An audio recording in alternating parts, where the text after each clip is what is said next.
Je reçois Ansele Minga Mardoché sur ce plateau. Bonjour. Bonjour, mon frère. Alors, vous préférez qu'on vous reçoive sous cette casquette, coordonnateur national de la nouvelle génération pour le changement des mentalités. Changement des mentalités. Si. C'est pour dire que les mentalités que nous avons actuellement sont, comme on dit en lingala, proche du Congo central, mentalité Foussa. En quelque sorte, oui. Mentalité Foussa. En Kiswahili, comment on dit ça? Bon, comme Foussa là, moi je ne comprends pas. Vous savez que c'est du lingala. C'est-à-dire les mentalités rétrogrades, par exemple. Bon. En Kiswahili, comment on dit ça? Je pourrais dire la mentalité à ça, par exemple. Rétrograde. Donc, une nouvelle mentalité. Ah non, mais les anciennes en Kiswahili, comment on dit? Yanzamani. Bon, ça c'est, on sent que c'est un Kiswahili... oui, un Swahili moderne, quoi. Un Kiswahili qui hésite un peu. Si. Lualaba, assez d'atouts. C'est même la capitale mondiale du cobalt. Et le cobalt aujourd'hui, c'est la révolution automobile. Nous avons apporté du caoutchouc à la révolution automobile. Nous continuons à apporter. Aujourd'hui, on apporte, comme on le fait sur le plan numérique, avec la nouvelle technologie, on apporte le cobalt pour passer cette industrie qui fonctionne avec l'énergie fossile vers la nouvelle industrie, c'est-à-dire les voitures électriques. Voilà, c'est aussi le tourisme. Ouais. On vient d'accueillir la nouvelle, plutôt la première édition du tourisme, ou de la semaine congolaise du tourisme. Oui. Voilà, c'est aussi les terres arables, les terres fertiles. Ouais. Alors, depuis que Mme Masuka est intérimaire, sans faire du boniment, qu'est-ce qui marche? Merci beaucoup, M. Fabien Lumbala. Je voudrais d'abord commencer par mettre un accent sur quelque chose en ce qui me concerne, moi. Oui. La nouvelle génération pour le changement, c'est une structure qui a pour objectif de lutter contre le tribalisme, la corruption et surtout les abus liés à l'exercice du pouvoir sur toute l'étendue de la République pour la promotion de valeurs et la naissance d'une nouvelle citoyenneté. Tribalisme, corruption et tous les abus liés à l'exercice du pouvoir sur toute l'étendue de la République pour la promotion des valeurs et la renaissance d'une nouvelle citoyenneté. Donc vous dénoncez ces antivaleurs, même quand celui qui les pratique, qui les occasionne, c'est un tout-puissant. Oui, nous l'avons fait plusieurs fois. Je vais prendre juste un exemple avec l'ex-gouverneur Richard Mouyej Manguesmos. Nous avons dénoncé des choses que plusieurs personnes sur place ne voulaient pas, n'est-ce pas, parler. Nous avons dénoncé, nous sommes arrivés jusqu'au bout de notre dénonciation. Et puis moi, je me sens fier avec toute la famille de la nouvelle génération pour le changement, parce que ce n'est pas un combat individuel. Mais vous avez fui Kolwezi, non? À un moment donné? Non, je ne pourrais pas dire que je fuis, parce que jusqu'alors, j'ai encore des activités à Kolwezi. J'ai eu une forte représentation de la nouvelle génération à Kolwezi, même dans le Haut-Katanga. C'est-à-dire fuir en quelque sorte, je ne pense pas. Mais vous étiez condamné de rester à Kinshasa à un moment donné? Oui, à un moment donné, j'étais ici parce qu'il y avait des menaces qui pesaient sur moi et sur ma famille. Alors, moi, j'avais choisi de venir d'abord temporairement à Kinshasa. À un moment, je pourrais rentrer et recommencer mes activités. Mais le terrain est balisé maintenant? Oui, chaque fois. Il n'y a plus de menaces? Oui, il n'y a plus de menaces. Je pense que tout va très bien. Et vous avez posé une question pour revenir à votre question. Je pense qu'il faut toujours établir un parallélisme entre ce qui a été et ce qui est actuellement. Ouais, vous savez, aujourd'hui, tout dépend de la vision. Parce que vous avez un leadership, on dit, un bon leader est celui qui est porteur d'une vision. Et celui qui tire les plus faibles pour les convertir, de devenir comme lui. Parce qu'un leader est appelé à disparaître. Mais la vision reste. La vision doit être pérennisée, intériorisée par les disciples. Et vous verrez que la plupart des types de leaders que nous avons connus au Congo, ce sont des gens qui misent plus sur soi-même. Donc lui-même. Donc quand il disparaît, et tout ce qui est religaré disparaît aussi. Moi-même, personnellement, j'étais très gêné par la gestion calamiteuse que nous avons connue dans la province de Lualaba. Ce n'est pas des critiques, nous sommes en train de tabler sur des faits que nous avons vraiment vécus. Vous savez que le Lualaba en soi représente 25% des recettes de l'État. Et à un moment, j'ai vu même les gens passer à la télé appeler ça province pilote. Province pilote, on appelait l'ex-gouverneur du Lualaba bâtisseur, on l'appelait Papa Solution. Vous savez, au Congo, nous sommes habitués à ce genre de médiocrité, excusez-moi les termes. Les gens peuvent si facilement, vous avez $100, $200, et on vous sert ça de manière régulière. Vous pouvez emprunter tous les attributs du monde, donner à quelqu'un juste parce que vous, personnellement, vous êtes satisfait.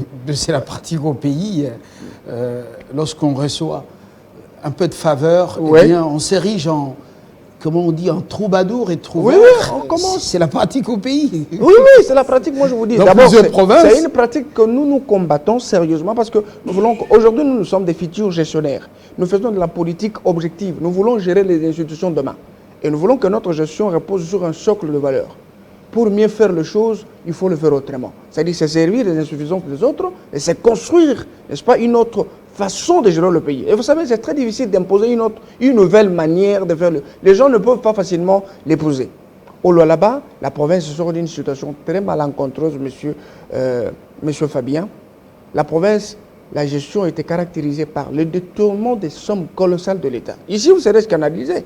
Je vous dis que la province du Lualaba a connu que 4 ouvrages que le gouverneur a laissés en 2015. Je parle bien de 2015. L'hôtel du gouvernement, pavillon présidentiel, BCDC et l'Assemblée provinciale.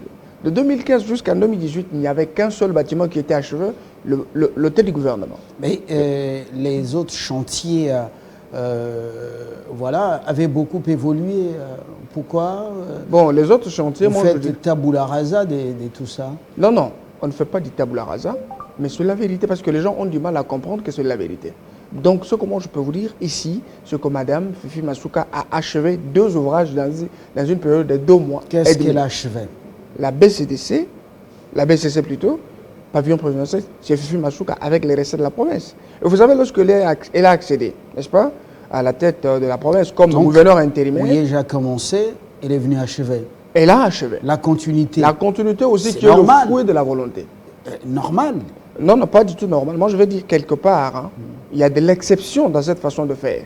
Parce que vous savez, l'ouvrage de 2015, qui n'est pas achevé pendant 6 ans, est achevé dans 2 mois et demi. Vous allez comprendre qu'il y avait absence de la volonté politique. Et en même temps, même le taux du gouvernement qui a été achevé. Du durable ou du rafistolage? Non, non, du durable. Du durable, et d'ailleurs c'est ineffiable. Ça ne peut même pas s'exprimer par la parole. Vous allez voir que Masuka abat un travail de tintant. Je ne le fais pas, moi, je ne suis pas masochiste. Moi, j'ai ma position à moi. Mais je soutiens toujours la vérité. Alors, je prends les 2 autres ouvrages. Pavillon présidentiel et BCC, Masuka achevé dans 2 mois et le chef de l'État est venu inaugurer. Mais la province... Vous parlez du palais présidentiel ou d'un pavillon? Non, le palais présidentiel, c'est le fruit de Masuka. C'est Masuka qui a lancé, n'est-ce pas, le projet sur la construction du palais présidentiel parce que c'est une institution. Et la présidence de la République en chose est une institution. On ne voit pas Tshisekedi. Tshisekedi, c'est l'animateur d'une institution parce que demain, il pourra passer. Et les autres qui pourront venir. Parce que vous savez, vous et moi, ce qui coûte à la suite du projet public, dans une province, ce sont 2 millions. Alors, les millions là peuvent servir à construire une résidence. Lorsque le chef de l'État arrive en province, il est logé et ça va, n'est-ce pas, épargner des dépenses inutiles à la province. Et en même temps, construire les édifices pour la province ou pour la République, c'est aussi une question de volonté politique et de vision. Quelqu'un ne peut pas construire, il va dire comme s'il croira que peut-être qu'il est en train de perdre l'argent, mieux vaut peut-être les canaliser dans ses poches, comme ce sont l'habitude que nous avons connue ici. Et je vous assure que le là-bas avait 109 millions de dollars de dettes dans une échéance de 2 ans. 109 millions de dollars. Nous nous posons des questions. Et nous nous sommes posé plusieurs questions. La province reçoit plus de 10 822 000, n'est-ce pas, des redevances minières par mois. Et l'argent est canalisé dans les comptes des étudiants. La province a ses actes générateurs de revenus sur place en province et qui génèrent des millions. Mais la province peut aller s'endetter à la hauteur de 109 millions de dollars. Nous savons que les emprunts font partie des ressources de l'État, c'est parmi les ressources temporelles. On peut recourir aux emprunts lorsque les ressources traditionnelles ne produisent pas. On peut faire ça. Mais nous nous sommes rendus compte que dans le compte du Trésor avec le gouverneur Mouyej, il n'y avait qu'une seule taxe. Si peut-être les gens nous trouvent, chaque fois quand on passe à la télé, ils croient peut-être que c'est un acharnement. Non, c'est une délivrance de la province. Une seule taxe, la taxe de TFM, c'est la taxe qui faisait vivre la province. Alors, lorsqu'on quitte en fait, on reste dans les infrastructures. Ces bâtisses de luxe sont quand même érigées dans un environnement qui est menacé par les érosions. Vous voyez les infrastructures routières. Sur ce plan, qu'est-ce qui a été réellement Je arrive maintenant. Voilà. Donc, de manière comprimée, je voudrais vous dire que la province n'était pas bien gérée. La ville de Colosie elle-même est menacée par les érosions de plusieurs natures. Vous savez, parce que les gens sont loin, ici à Kinshasa, ils n'ont pas eu la chance de découvrir ce que Masuka a pu faire dans 6 mois. La première des choses, il fallait d'abord sortir la province de ces circuits de détournement de fonds. 2, prendre des précautions et mettre en place des mécanismes robustes qui seraient fondés sur les insuffisances de l'administration passée pour canaliser les recettes dans le caisse de l'État afin que ceci soit revu à la hausse. Lorsqu'on revoit à la hausse les recettes de la province, ça va permettre de financer plusieurs projets, que ce soit sur le plan des infrastructures et que sais-je encore. Qu'est-ce que Masuka fait? Elle arrive. Elle va d'abord récupérer la situation financière de la province pour assainir, mettre d'abord de côté l'effectif, parce qu'au niveau du gouvernorat, il y avait aussi d'effectifs qui construisaient une manque à gagner pour la province, plus de 209 personnes qui recevaient $1000, et cela par mois. Dès lors que ceux qui sont dans les institutions n'étaient pas investis, ils n'avaient même pas de statut juridique depuis 2015 jusqu'en 2021 ou 2018. Ils fonctionnaient comme des collaborateurs. Donc ils pouvaient même commettre des infractions selon les fonctions pour lesquelles ils ont appelé à exercer. On peut les arrêter pour usurpation de fonctions publiques parce qu'il n'y avait rien comme ce passeport légal qui les soutenait. 2. Madame Fifi Masuka a découvert qu'il y avait des ressources de la province et surtout dans l'artisanat minier comme le pont bascule qui a été lancé depuis 2017 par le ministre provincial, le ministre Jean-Marie Tizaïnga, et que celui-ci a servi à ses intérêts pendant 4 ans. On ne connaissait même pas la couleur de la quittance qui était vendue.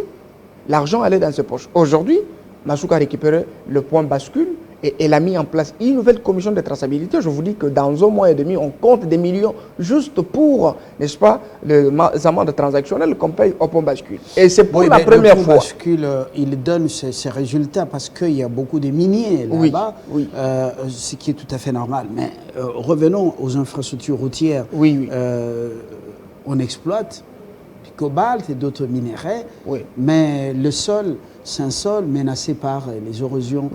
Qu'est-ce qui a été fait en 6 mois? Il y a un grand travail. D'abord dans la ville de Colosie et dans l'arrière-province concernant les routes des dessertes agricoles. D'accord. Regarde ce qui a été fait. Il y a plus de 32 avenues. Plus de 32 avenues financées sur fonds propres. Ça, c'est le fruit, n'est-ce pas, de l'artisanat minier. On a financé plus de 32 avenues qui sont en train d'être coulées et bientôt il y aura l'inauguration de plusieurs ouvrages. Je parle des avenues ou infrastructures de base. 2. Je prends la RN39. Vous savez qu'il y a des sociétés qui ont signé des contrats avec la province et aujourd'hui les travaux ont été suspendus. On a laissé beaucoup de dettes que la province est en train de payer. 2. Si vous prenez les ponts Tchata qui relie l'avenue Tchata et Ungungandu, c'est un grand pont, un grand ouvrage, le plus grand ouvrage sur le plan des infrastructures, financé par fonds propres, n'est-ce pas, du lieu là-bas. Et bientôt, on va inaugurer l'ouvrage. Bientôt, c'est quand? Parce qu'on l'a c'est dans quelques jours. C'est dans quelques jours, oui. C'est dans quelques jours, M. Fabien. Je parle même des jours. C'est dans quelques jours où il y aura l'inauguration. Vous avez même suivi dans les images. Madame Fifi Masuka Saini a lancé l'asphaltage de plusieurs avenues qui ont pris quelques temps. Et je pense le chef de l'État est à l'écoute de la gestion de la province du Lualaba et il apprécie la manière dont la vision est en train d'être imprimée à travers des actions à impact visible. Parce que gérer dans la vision peuple d'abord, c'est prendre les secteurs phares, l'électricité, l'éducation, l'infrastructure, la santé. Parce que même dans la santé, la province est distinguée. C'est la première province qui a donné une contribution exceptionnelle dans la lutte contre la poliomyélite et le Lualaba a reçu un trophée de la contribution exceptionnelle. Vous voyez. Et puis oui, c'est bien beau tout ça, des bâtisses qui séduisent, des grands ouvrages pour une nouvelle province qui donne des signaux aux Congolais, au monde. Mais le peuple d'abord, vous l'avez souligné, est-ce que le peuple se retrouve à travers la responsabilité sociétale des entreprises, toutes ces mining qui sont là-bas, la gestion de l'environnement, parce que à côté des minéraux principaux, on parle de la teneur de l'uranium. Je ne suis pas du domaine, mais j'ai appris qu'il y a une teneur importante de l'uranium dans l'exploitation de plusieurs minéraux, avec un impact sur l'environnement et sur la santé de la population, même sur les eaux. Est-ce que la responsabilité sociétale porte des fruits? Et est-ce qu'au-delà de grands ouvrages, le peuple se retrouve, est-ce qu'il mange?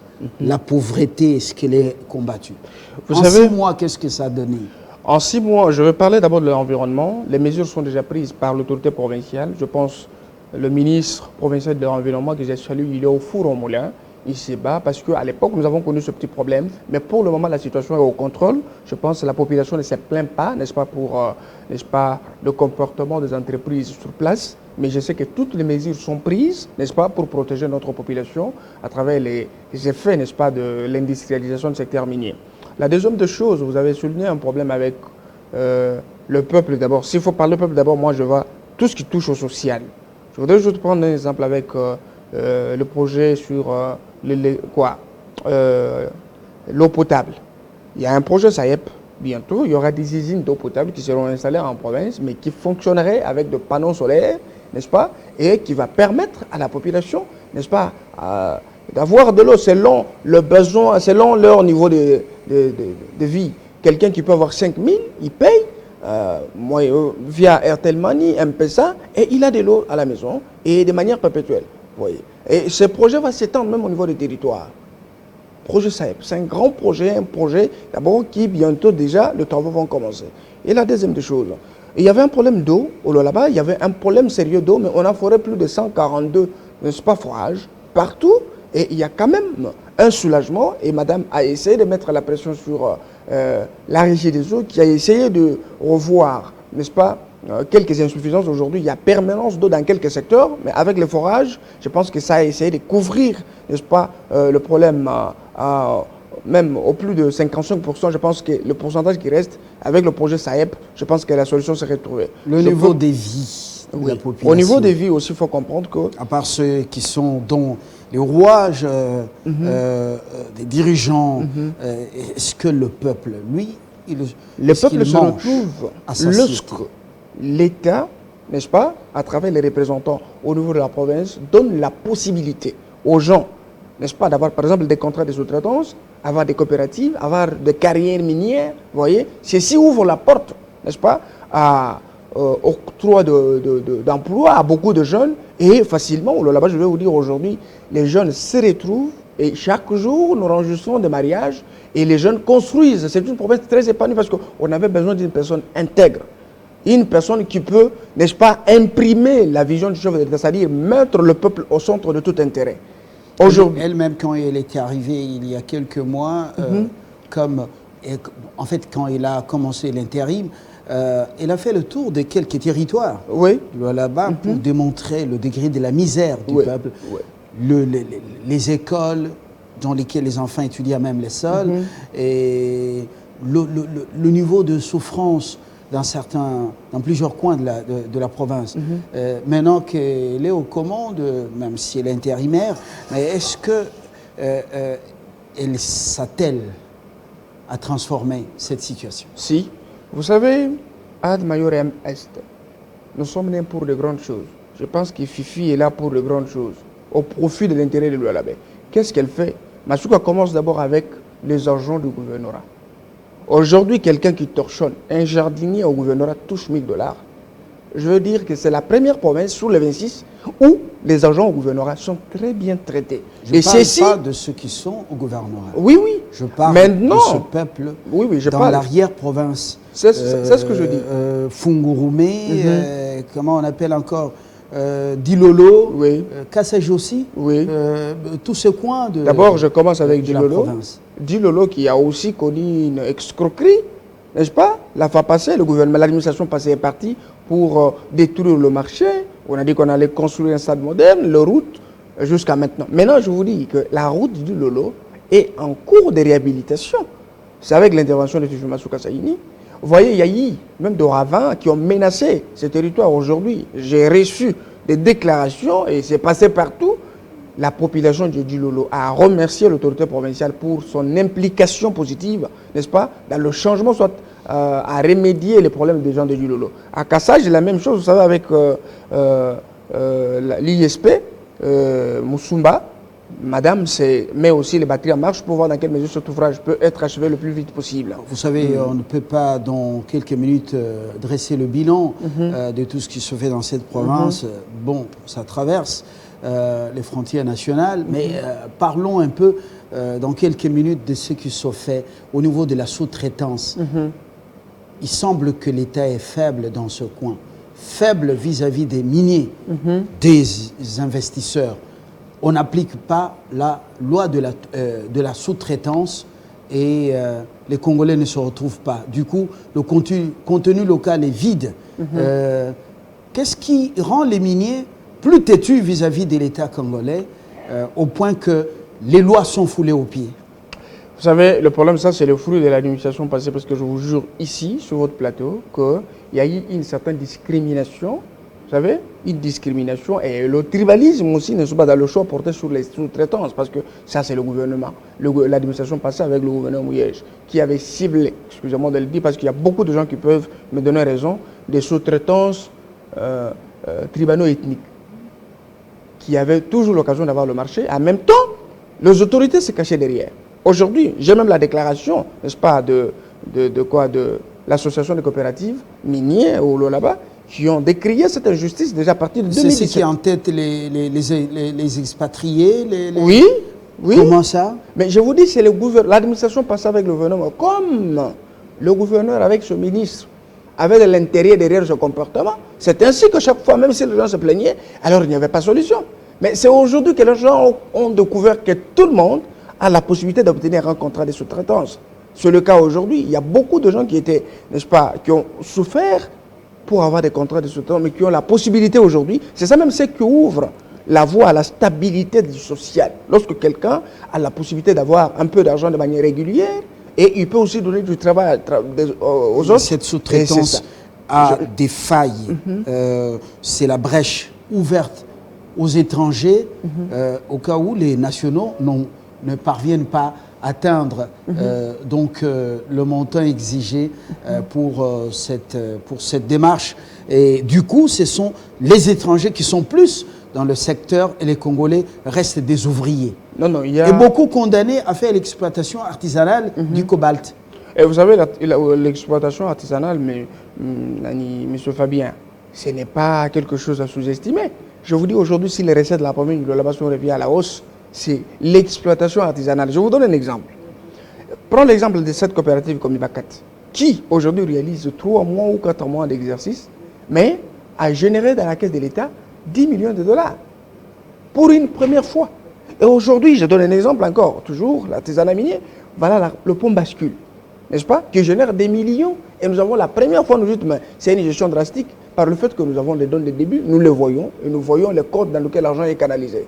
C'est pour vous dire qu'aujourd'hui, même les budgets qui étaient revus à la hausse, c'est juste par le comportement de Komibakat. Si aujourd'hui les agents du gouvernement sont bien traités, c'est pour vous dire que l'artisanat minier, comme Mme Massouka a essayé de mettre du sérieux, et elle a saisi, n'est-ce pas, les robinets, là où l'argent sortait et canalisé dans l'impôt des individus, aujourd'hui canalisé dans la caisse de l'État, c'est une fierté. Donc, comme le chef de l'État a pris l'option d'industrialiser les secteurs miniers aujourd'hui, la fabrication locale, la transformation locale de minerais, je pense que c'est l'artisanat minier construit déjà une avancée et très significative pour la main-d'œuvre locale. Il y a une présence étrangère importante là-bas, notamment les Chinois. Est-ce que les Congolais dont les offres des marchés se retrouvent-ils?